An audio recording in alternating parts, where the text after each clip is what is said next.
Andhra university 100 years legacy complete చేసుకోబోతుంది ఈ April 26 తో. బట్ దీని హిస్టరీ తెలుసా? 1926 ముందు మన ఆంధ్ర రీజియన్ లో ఒక్క యూనివర్సిటీ కూడా లేదు. అప్పట్లో ఈ ఏరియా మొత్తం మద్రాస్ ప్రెసిడెన్సీలో పార్ట్ గా ఉండేది. హైయర్ స్టడీస్ చదవాలంటే మెయిన్లీ మద్రాస్ కి వెళ్ళాలి. అందుకే మన తెలుగు లీడర్స్ ఆంధ్రలో ఒక యూనివర్సిటీ కావాలి అని చాలా కాలం పోరాటం చేశారు. ఆ పోరాటంకి రిజల్ట్ గా మద్రాస్ యాక్ట్ ఆఫ్ 1926 ద్వారా ఆంధ్ర యూనివర్సిటీ ఆల్మోస్ట్ 422 ఎకర్స్ లో ఎస్టాబ్లిష్ అయింది.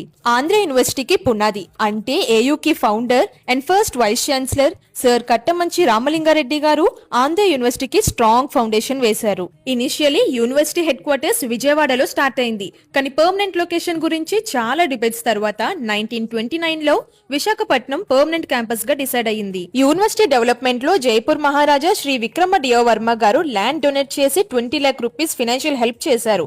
అప్పట్లో 20 lakhs అంటే huge amount. Indian former president Sarvepalli Radhakrishna గారు కూడా ఇక్కడే వైస్ ఛాన్సలర్ గా సర్వ్ చేశారు. ఆంధ్ర యూనివర్సిటీ వల్ల చాలా మందికి ఎంప్లాయ్మెంట్ కూడా దొరికింది. ఇయర్స్ పాస్ అయ్యే కొద్దీ ఏయు చాలా ఎక్స్పెండ్ అయింది. ఇప్పుడు ఆల్మోస్ట్ అన్ని ఎడ్యుకేషన్ ఫీల్డ్స్ లో డిపార్ట్మెంట్స్ ఉన్నాయి. ఏయు చరిత్ర ఒక ఎత్తు అయితే ఏయు గ్రౌండ్స్ ఇంకో ఎత్తు, ఏయు అందాలు ఇంకో ఎత్తు.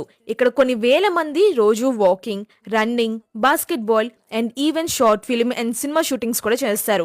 ఏదైనా మూవీ గెస్ట్ చేయండి చూద్దాం.